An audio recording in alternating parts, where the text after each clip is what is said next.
Hola jóvenes, un saludo a todos. En el video del día de hoy vamos a aprender a traducir expresiones al lenguaje algebraico. El lenguaje algebraico consiste en utilizar letras, números y operaciones para expresar fórmulas o generalidades. Entonces vamos a pasar de frases en lenguaje común a expresiones en lenguaje algebraico. Como todo lenguaje, tenemos que cumplir ciertas reglas y tomar en cuenta que cada verbo o acción que utilicemos es equivalente a una operación aritmética. Por ejemplo, cuando estamos hablando de la suma, podemos utilizar verbos como más, sumar, adición, agregar, añadir y aumentar.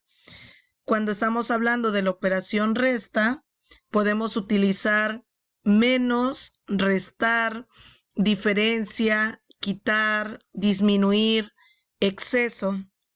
Cuando hablamos de la multiplicación, sería el verbo multiplicar, o cuando decimos tantas veces, el producto, por, factor, o cuando decimos el doble, el triple.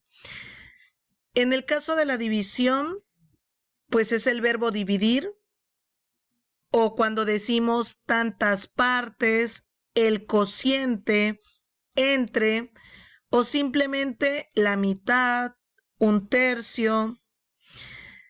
Cuando hablamos de potencias, es cuando tenemos elevado un número a cierto exponente. Y lo podemos decir en frases como elevado al cuadrado, el cubo. Y también para el igual hay ciertas frases que reconocen ese símbolo. Cuando decimos es, da, resulta, se obtiene o equivale a. Ahora sí, vamos a iniciar con los ejemplos. Recuerden que lo que vamos a hacer es traducir del lenguaje común al lenguaje algebraico. Por ejemplo, cuando nos dicen un número cualquiera, nosotros podemos utilizar una letra cualquiera. En este caso, voy a ocupar la letra X, que es la que más se ocupa. Cuando nos dicen la suma de dos números, es cuando a un número que está representado con la letra X, le voy a sumar otro número, que en este caso estoy ocupando la letra Y. Como es otro número, tengo que ocupar otra letra. La diferencia de dos números es cuando a un número le vamos a restar otro número. Recuerden que pueden utilizar diferentes letras. Cuando digo que a un número le aumento en 3, es decir, que a un número le voy a sumar 3. Cuando decimos la diferencia entre un número y 5, como la diferencia es una resta, entonces al número le voy a restar 5. ¿Qué sucede cuando hablamos de antecesor y sucesor? Aquí les voy a poner un ejemplo. Voy a pensar en un número cualquiera, por ejemplo, el número 5. ¿Cuál sería su antecesor y cuál sería su sucesor? Pues el antecesor sería 4 y su sucesor sería 6. Si pienso en otro número, por ejemplo, el número 11, entonces su antecesor sería 10 y su sucesor sería 12. Es decir, que el antecesor le quito 1 y al sucesor le sumo 1.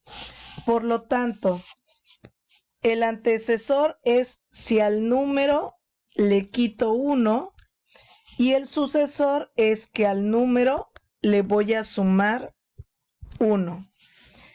Cuando hablamos de producto, recuerden que producto significa la multiplicación de dos números. Entonces, el producto sería que a un número X lo voy a multiplicar por otro número que sería Y. No es necesario que coloquen paréntesis, no es necesario que coloquen el famoso puntito de en medio. Simplemente con que pongan XY ya estamos implicando una multiplicación. Cuando nos dicen el doble de un número, es decir que voy a multiplicar un número por 2. Cuando me dicen un múltiplo de 3, es decir que el número lo voy a multiplicar por 3. Si me dicen 4 veces un número, es decir que el número lo voy a multiplicar por 4. Un número par cualquiera es cualquier número que yo multiplique por 2 será número par. Entonces, un número par cualquiera, voy a poner un ejemplo. Tengo el número 5, que es impar, y tengo el número 6, que es par. Si yo lo multiplico por 2, quiere decir que el 5 se vuelve 10 y el 6 se vuelve 12. Y ambos números son pares. Por lo tanto, un número par lo puedo representar como 2x. ¿Cómo representaría un número impar? Pues el número impar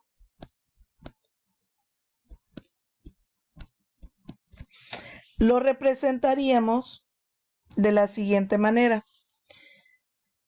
El mismo ejemplo.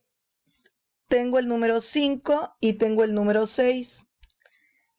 Habíamos quedado que si lo multiplicamos por 2, queda 10 y queda 12. Si yo agarro y le resto 1, entonces me quedaría 9 y me quedaría 11. Y ambos resultados fueron impares.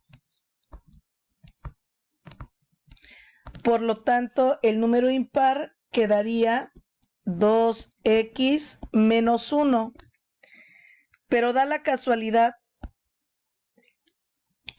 que si sumamos más 1 también a ese número par, también nos daría el resultado. Entonces también es válido 2x más 1. El cuadrado de un número cualquiera es cuando yo a un número lo elevo al cuadrado. Y el cubo de un número cualquiera es que al número lo elevo a la tercera potencia. El cociente de dos números, entendiendo que cociente es una división, quiere decir que al número lo divido entre otro número. Continuamos. Si me piden la mitad de un número, entonces al número lo estaría dividiendo entre 2. Esta misma expresión también la puedo escribir como un medio de x. Las dos expresiones son válidas. Si me piden la tercera parte de un número, quiere decir que al número lo puedo dividir entre 3, o también puedo escribir un tercio de x, que es el número.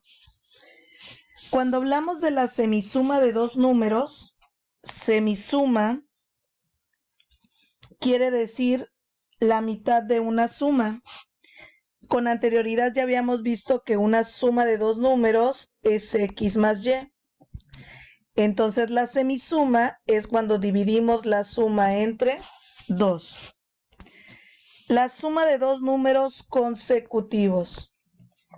Anteriormente habíamos visto el antecesor y sucesor.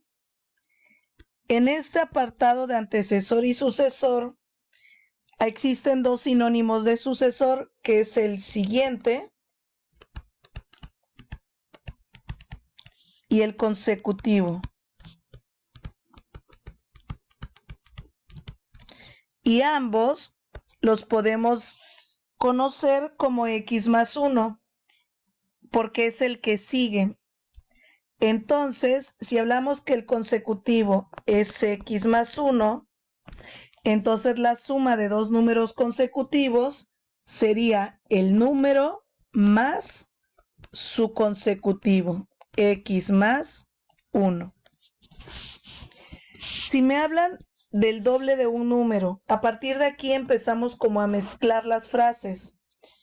El doble de un número aumentado en 4 nos quedaría el doble de un número aumentado en 4.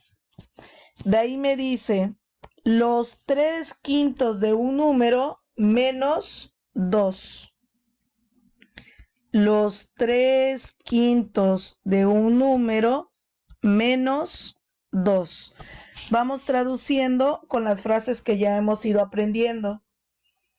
Un número más la mitad de otro número. Entonces al número le voy a sumar la mitad de otro número. Como es de otro número, entonces le voy a colocar otra letra. Y por último, el quíntuplo de un número menos su cuadrado. El quíntuplo de un número es 5x menos su cuadrado. Como el su hace referencia al mismo número, entonces es x elevado al cuadrado. Tengo que utilizar la misma letra. A partir de aquí lo único que tenemos que hacer es ir leyendo cada frase e irla traduciendo con las frases básicas que aprendimos en los primeros ejemplos, y de esta manera vamos a ir construyendo nuevas expresiones. Espero que les ayude este video para la realización de su actividad. Gracias.